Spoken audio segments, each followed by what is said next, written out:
Hello, everybody. It's Dr. Bruce MD here again, starting our next podcast in this series, and it is the Russian Trump affair. Now, everybody knows that the Russian Trump affair started officially, probably about 2014, though in actuality it was probably 2013. And a lot of effort went into trying to prove it didn't happen, prove it wrong, prove it right, and eventually a prosecutor was appointed through Congress, led by Robert Mueller.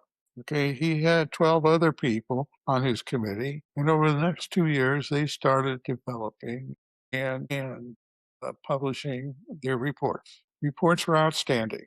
Okay, a lot of people were disappointed in them. Why? Because they were hoping to find some sort of smoking gun that would push Trump out of power. They didn't, and they couldn't. And it would have been too easy for that to happen. And basically, Trump was supported by Putin and the Russians. So before I go back to explain that, let me explain. We have to start with explaining how the Russians, in this case, it's Putin, work. Okay. And I would recommend highly that if you have a copy of my book, Journey, The Real and Unvarnished History of the US of A, you go to page 341, which starts with chapter 52, and the chapter is the Trump administration and the Russians. Now, we will begin with the Russian affair because it's where Trump's administration began. However, before we read any further, please go back and read chapter 41, page 2029, 229, and 230. Why? Because the methods that Putin used started with Joseph Stalin in 1946, a well-planned way of conquering countries without any warfare.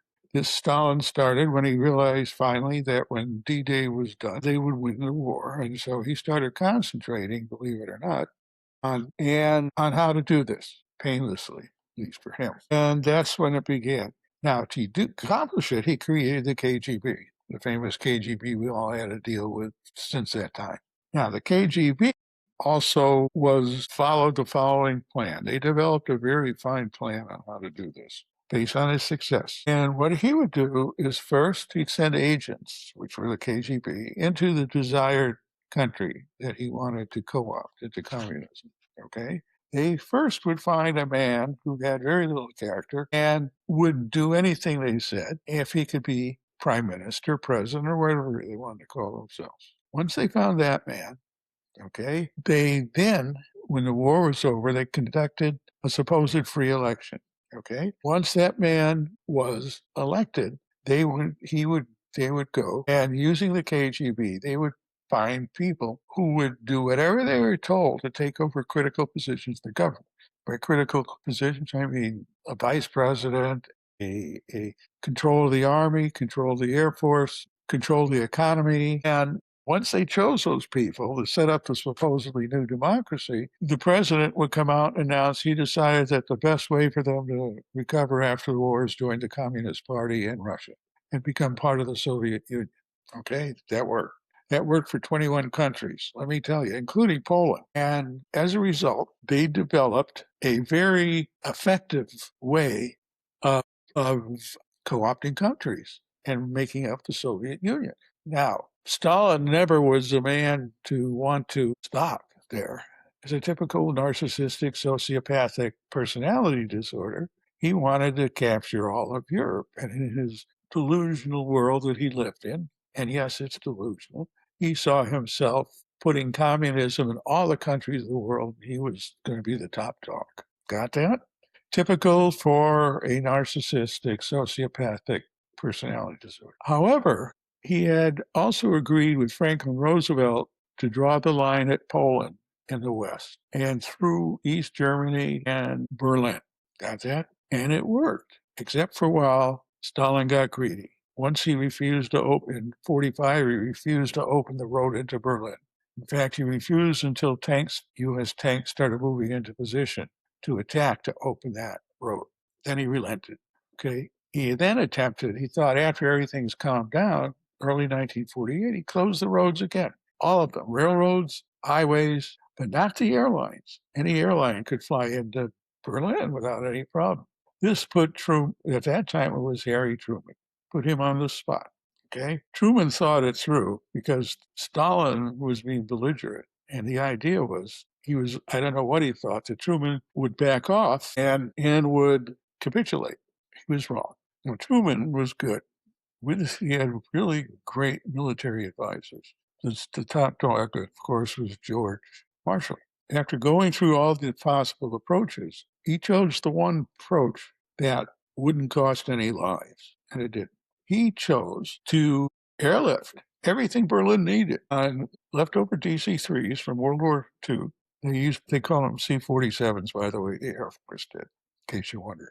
But by loading them up properly, they would fly them into Berlin every 15 minutes around the clock. And of course, they'd fly out and go back to where they started and reload them again. That became known as the Berlin Airlift. Okay. And it took a long time. And several of the problems were expensive in order to continue this. But let me tell you, it was a whole lot cheaper than bringing up tanks and military and the army again to fight with the Russians, which is the only other real option for that. Either that or you back down and quit. So after 18 months, this went on for 18 months at enormous expense. Stalin capitulated. Okay. And that was that. And it never blew up again because after that, Stalin opened up as agreed, the highways and the railways into Berlin and withdrew. Basically, after that, started putting together the Iron Curtain and kept his people behind the Iron Curtain and then allowed nobody to go out, period. That was rough. However, earlier on, while this was going on, he tried to slip out and using the same methodology used to get all the other countries in the Soviet Union, he started to go work to take over Greece and Iran. Okay. Iran was friendly and our ally in those days as well. And at that point, Truman, with the discussion of Marshall and others, decided they're going to lean on that agreement. And they informed the Russians that that was a line that Stalin could not cross. He grumbled, but he capitulated with that and had to withdraw from Greece and Iran, his plans. Again, using the KGB to co-opt the government in the same fashion he did with the other members of the Soviet Union. And between the two of them, that episode and the Berlin Airlift, that led to the so-called formation of the Iron Curtain. It's kind of equivalent to a guy having a ball with a group of kids, a kid having a ball with a group of his friends, and he gets tired and decides he wants to be the star of the show. And the other guys say, no, we don't want to play your game. And he says, well, I'll take my ball and go home. And I've been through this, believe me, every kid has. And they say, fine, take your ball home. Goodbye. That's the only way to work with people like that. And then, yeah, they take their ball and go home. And one of us would go find another ball and continue to play. Same thing. If you don't give me the Berlin highways and railways and don't let me go into Greece and Iran, I'll take my ball and have nothing to do with you and go home. Fine, take it and go home. And Stalin did. Then he put up the Iron Curtain saying, I'll show you. I won't let you in with me and I won't have anything to do with you. And he kept the Iron Curtain up in the 50s. But that's the behavior you're working with. And that's what they used very successfully until communism came down, starting in 1988, when Gorbachev took over with his group. Okay. That worked well until Gorbachev left. And the new president was Boris Yeltsin, who did okay for 4 years. And in running for election, he had a heart attack and he couldn't function as normally and as tough as he did. As a result, he resigned before the end of his second term. And then he did the worst thing he could have, but he might have had a gun at his head too. With the Russians, you never know. And he appointed Vladimir Putin as president. And the rest, you all know. Putin took over and slowly but surely started taking away freedom. Freedom of speech, freedom of the press, freedom, God knows what. Okay. And as a result, we ended up with the country that Russia has today, with Putin as a pure dictator. And the Russians about in the same place they were when Stalin was. And nothing changed for them. Okay. So that's what we're dealing with today. Now, as Putin moved up, first of all, he was in the KGB. When he started, I'm not sure, around 1960. And he was trained and indoctrinated into Stalin's methodology of using the KGB to take over the Eastern European countries of the old Soviet Union. Okay, why not? Because they're well-founded.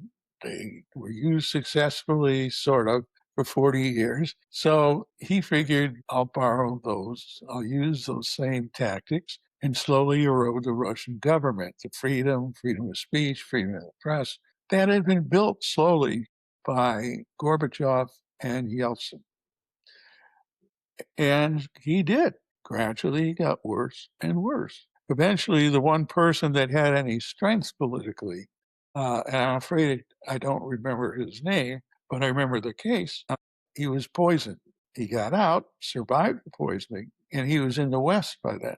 But for reasons unknown to anybody but him, he decided he had to go back. And you can argue all day whether he was a dedicated Russian or he was a foolish person. Okay. And sure enough, he got back and Putin farted around with him. Then after a short period of time, they killed him. Everybody knew that was going to happen. And I don't know how you look at it, but when you're in a war and you've made a victory, like this gentleman did, I'm sorry, I don't remember his name, you withdraw. You don't keep attacking. Why? You withdraw so that you can fight another day. And then you start reforming your army. You don't run back and get executed. Okay? You got to understand that. And that's just offensive to an American. It certainly is offensive to me. And you can see all kinds of examples in history. The most famous of which is a Scotsman named Robert Bruce back in 1206-05. The English went and attacked them. They wanted to run Scotland as well as England. Okay, he was lucky to get away. He hid out 10 miles from the coast of Scotland where the British couldn't get at him. And as the story goes, part of getting over there was he was stuck in a cave for a while. He couldn't move, couldn't go anyplace. So he was watching a spider spin a web. The spider spun the web, but failed 6 times. And he was still watching. He was curious. The spider kept starting again. The 7th time, the spider succeeded and completed its web. Okay. He started thinking he had battled 6 times with the British, and he had lost all 6. This time he got angry. Okay, he left the cave and worked his way back to England or to Scotland and started the war again. And I'm not going to go into the details other than it was successful, and they kicked the British south of the border, and they were free without any kind of British interference for 100 years. And that's known as withdrawing till the situation changes, and then you can bring up another army and attack again. But this time you've learned. By all those 6 defeats, you learn a 7th approach, which is what he did, by the way, and you win. And Robert the Bruce is a legend in history. Movies named after him. He was a fantastic guy. And that's the way you approach those problems. You don't fall on your sword, which is essentially what they have done. And as I remember, there was I can't remember if it was an Iraqi or Iranian general who defected to the U.S. And after he told everything, he went home. Why? People didn't want him to go home. You going to go home just to commit suicide? You can commit suicide here. And yeah, he went home and he was killed, executed. What can you say? So again, that's important to understand. You understand how the Russians think, okay? And it's tough. Be that as may, as Putin gathered more power, he felt as they interacted with Donald Trump, and this was before 2000, that Donald Trump was co-optable and that he was an egotistical, narcissistic sociopath, that they thought they could dangle the office of the U.S. presidency in front of him, and he would take it, hook, sinker, and line, or however you want to call that. And he did, okay? And the way they did that, they started buying excessively overpriced properties in his hotels. There's one in Manhattan, of course, there's the one in Florida. And he had one possibly in Washington, D.C. That much I don't remember. All supported by Russian money. Got that? So what happens next, again, in 2013, he purchased the Miss Universe pageant and brought it to Moscow, which surprised everybody. And that's where things began. And I'm not going to dance around anything. What I give you is basically what happened. And when you know history and you go back and you see how you see how others have done it in the past, you know very well this is exactly what was going on. Okay. And the Russians, like anybody else, learned from history, and they had developed the techniques very well between 1945 and 1960. So what happens now at this point during the Miss Universe pageant, which Trump went to, he never met Putin, supposedly. Okay, you got that? But big deal. Whether he met Putin or not is meaningless. He could meet a whole lot of other people, right, that were in the Russian government. Or he can meet a whole lot of other spies. It could be working in the hotel staff. They could be in the kitchen. They could be the chef. And it doesn't matter because they can set the whole thing up. Now, at this point, and as I look back on it, I was kind of didn't care, didn't think nothing much about that. But now I do, okay? And it's the way the Russians worked before. Once this is fait accompli and everybody knows what's happened, then you can go back and look at the changes and how it went, which is essentially what I am doing now. And this difference is I'm comparing to the episodes like this in the past. And in the history part of my podcasts, I will next, that will be part of the explanations as we move from 1600 to the present time. So what we've now got, once the pageant is over, Trust goes back. The following January, February, what happens? In St. Petersburg, Russia, Putin puts together a hacking part of the army or whatever he wants to call it, government. Okay. Denies it's there. Remember, Putin lies the same way Trump lies. Okay. You can't believe anything that comes out of his mouth. The only way to succeed is to presume that anything he says is a lie. Okay. Same thing is true with Trump. And they're the seeds from the same tree, so to speak. Anyway, so Putin said, I know nothing. The old Sergeant Schultz routine from that TV show back in the 1970s, okay? Hogan's Heroes. And as a result, what he's able to do is hack into American computers. He can hack into anybody's computer, which the Russians do anyway. They don't develop their own stuff. They just steal it from somebody else. That's all. No big deal. And what happens next, he starts a lot of the problems that Hillary Clinton had during her campaign came through the Russian hacking. Okay. And it's because Hillary had a normal campaign plan. Supposedly Donald did too. Unfortunately, the Russians, and I don't have the technical knowledge or the studies to know exactly how it was done, but they got so far as they got to the point where they could shut down our electrical grid, especially in the north. And that's a scary situation. And that actually, to many countries, would be an act of war and could begin a lot of trouble. But Trump had his organization, and they really suppressed it all, used the techniques of confusion, and that was it. The one thing I want you to understand, we in the United States don't learn this way of behaving, okay? And we don't really understand or accept it. The problem is someone like Trump, who didn't know this stuff on his own. There's no way he and his friends could learn this, okay? Got schooled very well by the Russians, who did. And that didn't come up really until he took over his second term as president in January of 2025. And everything he's done is right out of Putin's playbook and Stalin's playbook, okay? You need to understand that. It's for real. It's not a joke. It's serious. And if we don't stand up now, they're going to run over ourselves. And our government will then become part of history. It'll just be another phoenix bird, the one that grows up big, beautiful colors, and one day it turns into dust and there's nothing left on the pile but an egg, which then it would incubate and open up another phoenix bird. And the same thing would happen. And that, of course, refers to every advancement people have made since the dawn of time. Okay. We don't want to just become another phoenix bird and add to the list. But if we don't stop Trump and we don't stop the people behind him who have set him up, that's what's going to happen.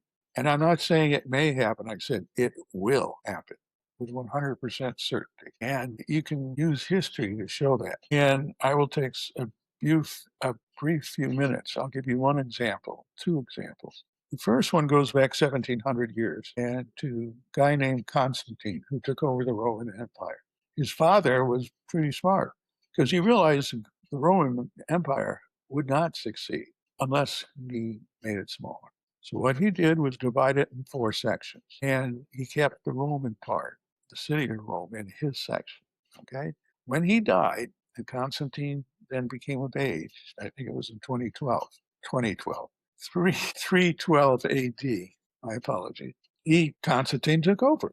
Whether his mother worked on him or not, I don't know, because his father had been dead about 5 or 6 years. Either way, he decided that he was the real Roman emperor, and he was going to consolidate and take it all over for himself.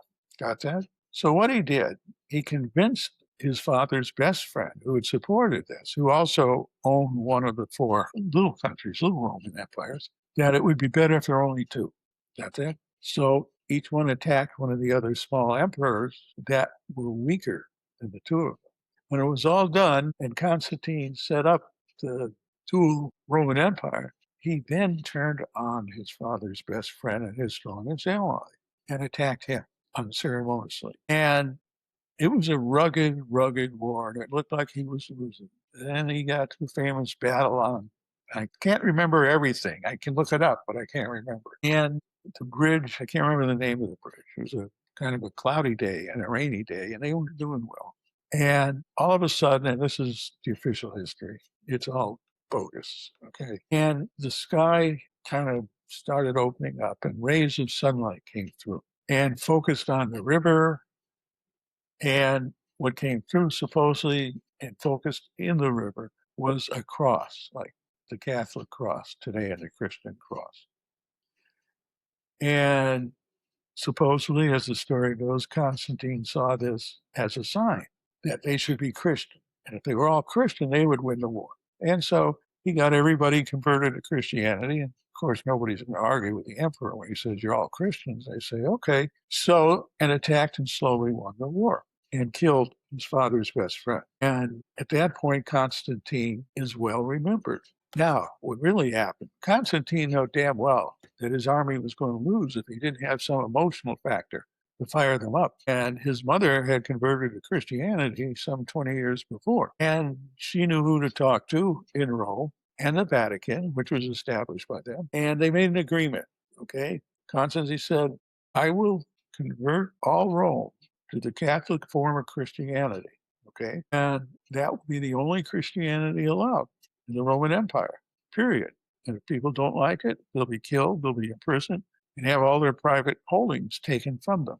And that's what he proceeded to do, because he gave the Pope 12 months to come up with a Bible that he liked. At 12 months, he would then take that Bible and make it the Word of God, okay? And that's where the Bible changed. And I'm not going to go into that. That's an emotional topic. And I just leave it. My sources for this were History Channel documentaries, started with all the emperors, starting with Octavian, and going all the way to the last emperor. But that's when I learned about Constantine. And the problem is, he fought and he took over, and when he made his final battle, he was right next to a big city in the old days named Byzantium. Now, he knew he couldn't go home, okay? And this is true because everybody understood the assassination of Julius Caesar. And Caesar was in a similar position. What had happened is he and his best friend had a war. It's unknown what exactly the war was about. I would suspect that the war was over the fact that Caesar wanted to make himself emperor. And his best friend was angry because Rome, for that point, 700 years, had refused to be governed by a king or an emperor. And that more than likely is the cause of that last war of Caesar. And the problem is Pompey was exceedingly popular, and there's many people in Rome who didn't like the fact that there would be an emperor from now on. So they formed the assassination plot to kill Caesar. Now, if you look at Constantine, here he is sitting next to Byzantium. He knows if he goes home, there'll be the same trouble. And chances of him living a year, if he went back to Rome, were slim.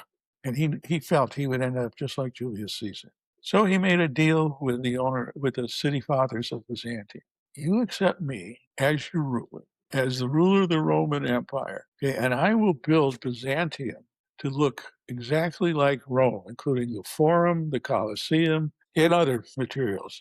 Now, the people in Byzantium, who were solid citizens, said, wow, that means money and lots of it, and jobs and lots of it. So they said, great, we accept. Then Constantine said, I have one more requirement and only one. They said, what's that? And what he said was, you change the name of this city to Constantinople, from Byzantium to Constantinople, period. And what happened was Constantine said yes and lived, it was in 326, lived another 10 years and died in Constantinople. He never went back to Rome. Now, that's the real life story of Constantine and why and how Christianity came to evolve the way it did. Now, when the Roman Empire folded 150 years, 100 years after that, the Catholic Church took over and using manipulation methods, whatnot.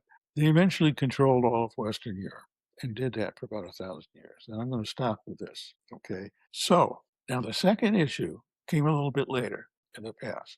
Now, mind you, the psychology of everybody involved can be lifted now and brought to today. And you can pick out the personality traits in today's dictators because the causes and the genes are exactly the same as in the people 1,700 years ago and 1,000 years ago. And this one took place at the Battle of Hastings between England and the Normans in France. They had a new king. He was young and his name was Harold in England because the old king had died. Now, William, they were all family members, believe it or not. William, who was in charge of Normandy, had lobbied strongly for the old king before he died to have him appoint himself, William, as king of both England and Normandy. But the old king had said, all right. But in the last days of his life, whatever happened and started bothering him, so that before he died, he anointed Harold as king of England. And that pissed off him, but there's nothing he could do about it. So shortly thereafter, a number of the Scandinavians, known as Vikings, mostly in that time, it was probably Danes and maybe some Swedes. I don't know. They didn't have their identity set yet. They then invaded New England from the north, and it was their determination that they would conquer all of England at that point and not go home and run the country. And they had lost some of the major battles and were back home. At that point, though, they decided that now with a new king, they had a chance at knocking off England. But they didn't. And Harold took his army up to the north where they were attacking, and things weren't going good initially. What he did was he wrote to his cousin, William of Normandy, figuring, well, we're family, so maybe he'll help me. Okay, asking him for help, letting him know where he was and the problems he was having. Okay, well, William looked at the situation and said, sure, send him a note back, tell him we're going to help him. And said, forget that. Okay, he said, instead, we are going to invade southern England because there's no army there. There's no defense now because ships and warships of the time were all in the north fighting the war. So William took his army, and I don't know how big it was, 5,000 people, I think, I'm not sure, and invaded from the south of England and then started moving north. By then, Harold had indeed defeated the Scandinavians. Thought the war was over, only to be informed that William was coming from the south instead of coming to help him from the northwest. And he basically cursed a lot, but took his ships and his army and started moving south because he knew it was going to be what was coming. They finally met at the Battle of Hastings. And the interesting thing was that William had a tired army, but he moved very quickly. And he got in good position to start the Battle of Hastings. So about an hour after the battle, a Norman archer fired an arrow in the direction of Philip. Unfortunately, as fate goes through things, that arrow pierced Philip's eye, which is an extremely vulnerable place. Went through his eye, and Philip fell off his horse on the ground dead. The army became demoralized, and William conquered the army and took over the country. Now, that's how people in those positions think. They don't think like you and I. William saw this as, oh boy, I'm now going to get to be king of England too. Okay?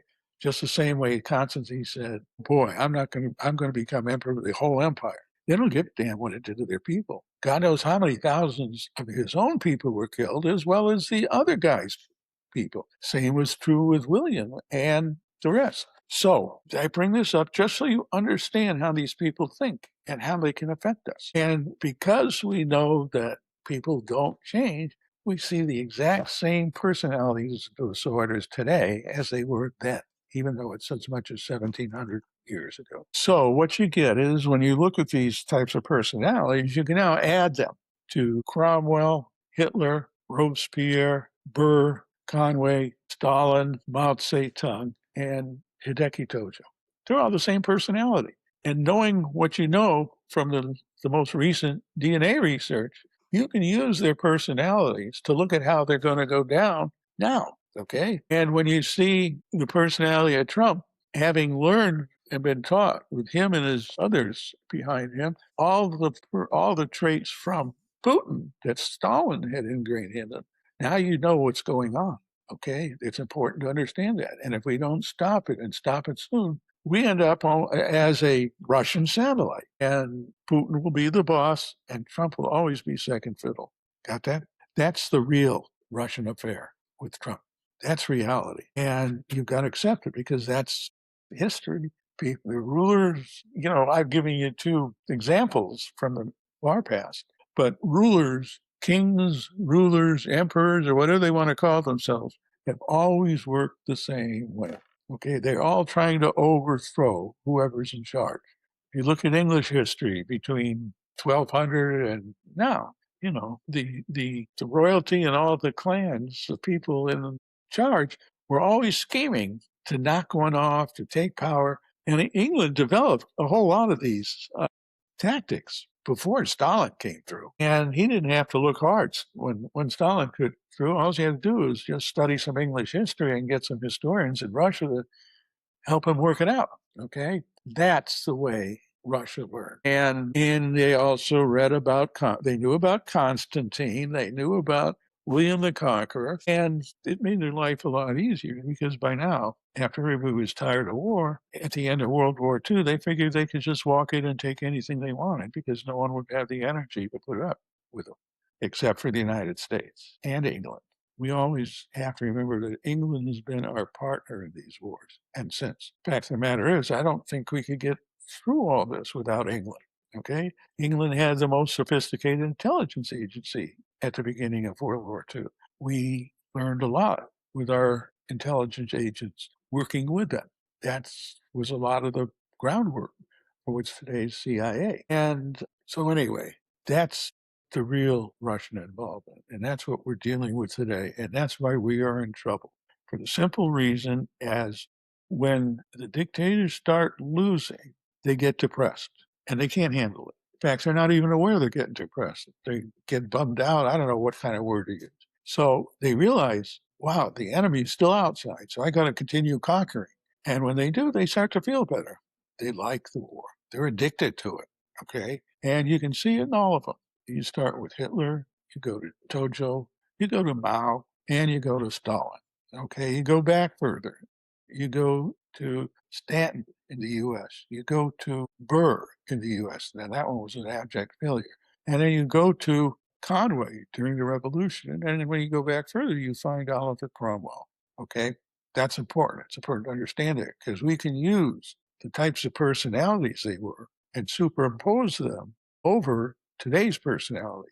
And let me tell you, once you do that and start studying them, you open your eyes and holy crap, this is the way these people think and do. So now I'm going to add one more thing. A couple months ago when I was thinking about this, it popped into my mind and I kind of said, nah, these things don't happen anymore. What really has been going on now that's even deeper than this? And I suspect, I'll be honest, somewhere 50 to 60% of it probably going on now. When Trump took over, Barack Obama left him a country and it was in very good shape.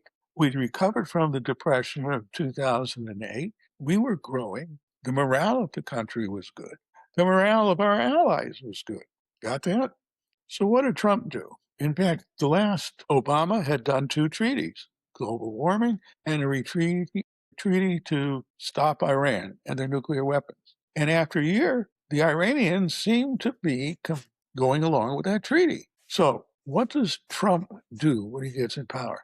tears up the global warming treaty, at least the American edition, and tears up the Iranian treaty. Now, is there any logic for that? Absolutely none. There is no reason for it, and all the things he said were lies. Got that? Like everything else that comes out of his mouth, it's a lie. So what do we do next? Well, what does he do next? Next thing you do, he tries to attempt to structure the tax bill and barely gets it through. That funds his billionaire colleagues and everybody in the top 1% of the income level in the United States, okay, at the expense of the middle class. And what does he, at that point, it benefits Mr. Trump. Next, after doing that, he tries to take away the Affordable Care Act. Fails by one vote. It was the last vote that the Arizona senator, who to me is a hero, whose name I seem to be blocking. I'll bring it back in another podcast for sure, because he is one of my heroes. Even though I'm a Democrat, I've always been a Democrat. This man was probably the epitome of the best senator I've known. And so, with his last breath almost, he broke the deadlock in the Senate and voted against Trump's bill. Trump hated him, by the way, because he made Trump look bad in everything he did. And which brings up a quick point, okay? Trump is very aggressive, as they all are. And the first thing with their cronies, they attack the people who are strong enough to get the population to kick them out. So you look at Trump's history. It started with him attacking the last couple of years, well, Jimmy Kimmel, okay, and Mark Kelly, and then some others. Now, why would he attack Jimmy Kimmel? Jimmy Kimmel's tough enough to go toe to toe with Trump and win. Okay, Mark Kelly's even tougher. Now, that's an interesting abuse of the Constitution, claiming that Trump claimed that Mark Kelly violated the Military Code of Justice Act. That's baloney. That particular item, okay, was put there for a reason, a good reason, consistent with our belief structure. And you should know this. And that good reason came out of the Vietnam War from an action in 1971. A platoon led by a lieutenant by the name of Calley was ordered to take a village, whether they were ordered to kill all the people or not. But they started murdering and planned to kill everybody in the village, men, women, and children. And they got through maybe 25% of it. Now, a helicopter flying overhead, which is supposed to be protecting the army, the, the pilot looked at it and he said, my God, they're executing everybody, children, women, men. And he says, we've got to do something. So he sees that there's a group of people, most of them elderly, hiding in an area, and the army unit starts to move towards it. So, moving quickly, he landed the helicopter between this group of people and the advancing army led by Calley, okay? He then, and his crew felt the same way as he did. He then ordered his door gunner on the side with a machine gun, the big 50 caliber machine gun, to turn it on the army. Not shoot it, but just turn it against them. And when Calley said, what are you doing? He says, you're not coming any further. And he says, I'm ordering you to get out of my way. Now, Calley was an officer, and the helicopter pilot was enlisted. Got that? And in the military, that's, officer's order, you obey. If you don't, you could end up in the prison and jail. But the guy refused. And Calley said, you know what you're doing? He says, yeah, I do. I'm preventing a murder. You are not going to hurt these people now. You killed 3/4 of the village, but you're not going to kill anybody else. And then he said, my machine gunner will open fire on you if you come any further. You have to turn around and go home. And Calley was miffed, but the guy's machine gun was loaded up and ready to go. And he made it sure that they would use it this time. This was serious business, life or death. So Calley finally withdrew. And the chopper stayed around a little bit till the Calleys left, and then took off, went back to base, and turned Calley in. Okay. Now, went through a year's worth of attempted suppression, of course, but it came to the surface. And finally, Calley was accused of murder. And he was the only one accused. And he was convicted. And he went to jail for a long time, from 1973 till basically 2017 or 18, when Donald Trump pardoned him. Got that? He likes to pardon killers. That's what it was. And I remember being very upset with that. What Kelly did was inhuman, okay, for an American. Quite human for someone else, but not the United States. And that really bugged me. But that's the way why that clause exists within the military justice, whatever, regulations and rules. And for Mark Kelly to come out and bring it out in reference to something today is quite normal because it's been brought out and talked about many times since 1972. And that's one of the grossest examples. But there's one more thing in defense of what Kelly is now. He's a senator. And when you go back to the Constitution, you see right away that the government is divided into three groupings: executive, legislative, and legal. Okay. So not only is Kelly able to use that, but because he is a senator from Arizona, he carries a lot of clout, which means the president cannot do anything to order the Justice Department to investigate Kelly, period, and the Attorney General, period. Why? Because the division between the three divisions is such that one division, and that's why it was set up in our Constitution, one division cannot attack a member of the other division. As such, Mark Kelly is untouchable based on the Constitution. And there's no doubt about that. It's firm. So that's just something to think about and what we have to deal with a guy like Trump. Now, there's a third one he recently attacked, and there's been many more.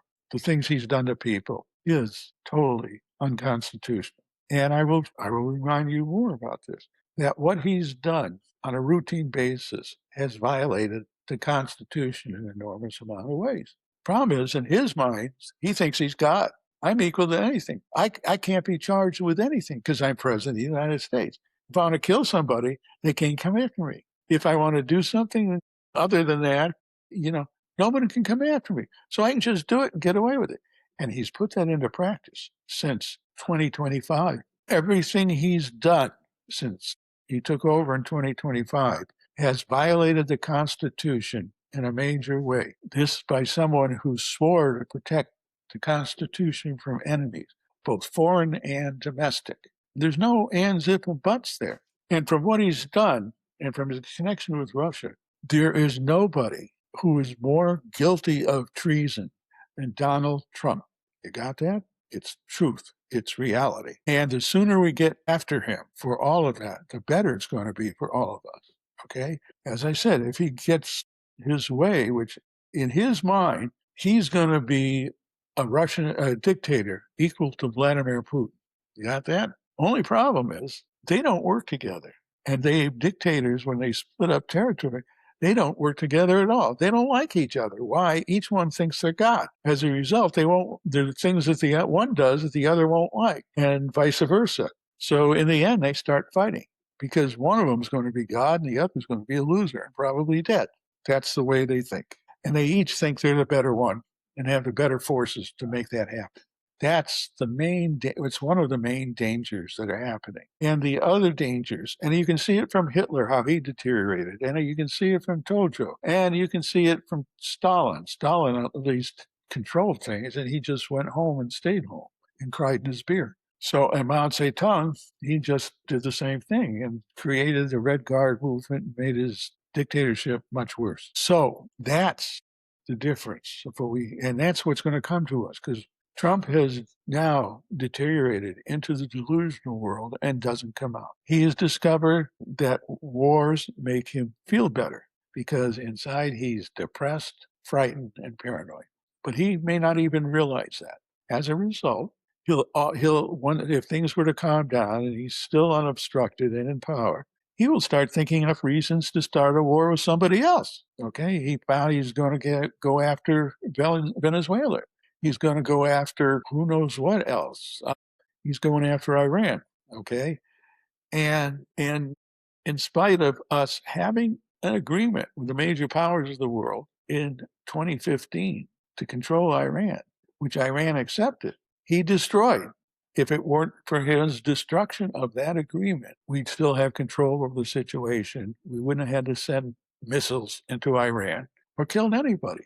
But no, that's why I think he and Putin had this in mind all along. And the problem is Khamenei of Iran, he wanted to take over all the countries. He didn't like Putin or Russia at all. And inevitably, Putin using Russia to invade Ukraine, and then supporting Iran when they made that ugly forte into Israel to kill 1,500 people. That tells you a lot. It's the old saying, mostly in the Middle East, the enemy of my enemy is my friend.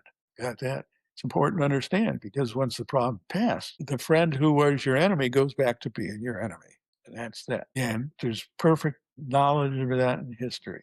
And that comes from what Stalin and Russia did at the end of World War II. We were friends with Stalin during that time because Stalin was the enemy of my enemy. Therefore, he was my friend. That's how he defeated everybody's enemy.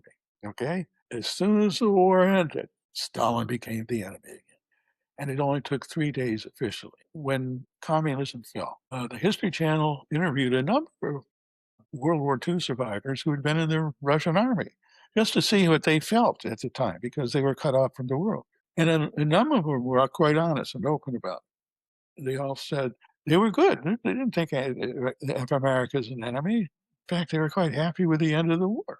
Well, 3 days later, orders came down from Stalin to all the army in Europe telling them America is no longer our friends. They are now our enemy, and you are to have nothing to do with them and treat them like an enemy. And that ended any friendship that might have started. And that's for real. That happened. Okay. Now you understand the enemy of my enemy is my friend. But as soon as the problem is licked, the enemy of my enemy goes back to being my enemy. So I'm going to close with that. Now, in the next segment of podcasts, which I will start with the history of the United States.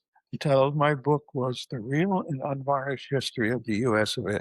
You will all find it interesting because virtually no one knows about the details of these historical events, starting with 1600, the Pilgrims, Roger Williams, what led to the formation of Rhode Island, and how that started the other 12 colonies into adopting what Roger Williams started in Rhode Island.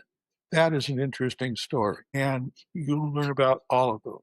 For me, that's fun and interesting, even when the events are discouraging. And so this I learned from all the documentaries the History Channel made, as well as the books I've read. So I will let you know, and I won't rush things because it's so important for this material to be in the public consciousness and the public domain and to be taught in schools because nobody can feel what our freedom is and understand what it took to get it unless they know these facts and the stories of these people. And a lot of them are really, really good and build you up emotionally. Why they got shoveled on or just as too much happening, we'll go through that too. Okay? Anyway, here we are. It's mid-May, and I will be back in a couple of days. Thank you. Bye.